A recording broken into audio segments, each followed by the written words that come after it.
যে ভক্ত আমাকে যেভাবে ভজনা করেন, আমিও সেভাবে তার ভজনা করি। এই কথাটির অর্থ কী? কথার মাধ্যমে ভগবানের বলার এই তাৎপর্য যে আমার ভক্তদের ভজন করার প্রকার ভিন্ন ভিন্ন হয়ে থাকে। নিজ নিজ চিন্তা অনুসরণে ভক্তগণ আমার পার্থক স্বরূপ মেনে থাকেন এবং নিজ নিজ মেনে নেওয়া অনুযায়ী আমার ভজন স্মরণ করেন। আমিও তাই তাদের চিন্তা অনুসারে সেই স্বরূপে দর্শন দান করি।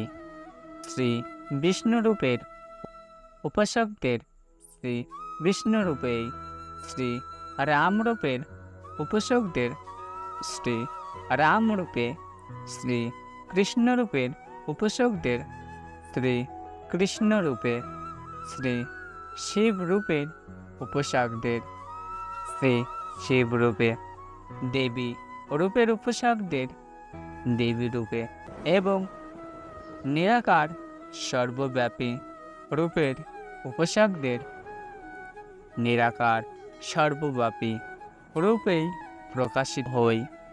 এইভাবে যারা মৎস্য কর্ম নিহিংস্র বামন প্রভৃতি অন্যান্য রূপে উপাসনা করেন, তাদের সেই রূপে দর্শন দিয়ে তাদের উদ্ধার করে থাকি।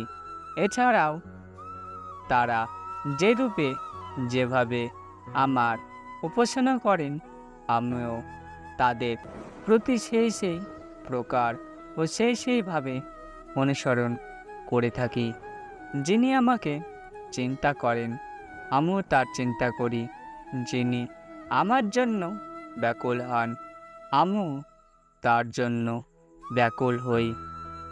যিনি আমার বিচ্ছেদ সহ্য করতে পারেন না, আমিও তার বিচ্ছেদ সহ্য করতে পারি না। যিনি তার সর্বস্ব আমাকে অর্পণ করেন, আমিও তাকে আমার সর্বোচ্চ অর্পণ করি। যারা গোপ বালকদের ন্যায় আমাকে নিজের সখা মনে করে আমার ভজনা করেন, তাদের সঙ্গে আমি বন্ধুদের মতো ব্যবহার করি। যিনি নন্দ যশোদার মতো পুত্র মনে করে আমার ভজনা করেন, তার সঙ্গে আমি পুত্রের মতো আচরণ করি, তার কল্যাণ করে থাকি। তেমনি রক্ষণের ন্যায় পতি মনে করে ভজনকারীদের সঙ্গে পতির মতো, হনুমানের ন্যায় প্রভু মনে করে ভজনকারীদের সঙ্গে প্রভুর মতো এবং গোপিনীদের সঙ্গে প্রিয়তমের মতো ব্যবহার করে তাদের কল্যাণ করি এবং তাদের আমার দিব্যলীলা রস আস্বাদন করাই। মানুষ সর্বভাবে আমার পথেই অনুসরণ করে। এই কথাটির অর্থ কী? শ্রীকৃষ্ণ বলেছেন যে লোকে আমাকে অনুসরণ করে, তাই যদি আমি এই রূপ প্রেম ও সৌন্দর্যপূর্ণ আচরণ করি, তাহলে অন্য লোকেরাও আমায় দেখে এইরূপই নিঃস্বার্থভাবে একে অপরের সঙ্গে যথাযোগ্য প্রেম ও সৌন্দর্যপূর্ণ ব্যবহার করবে। অতএব এই নীতি জগতে প্রচার করার জন্য আমার এই রূপ করা কর্তব্য।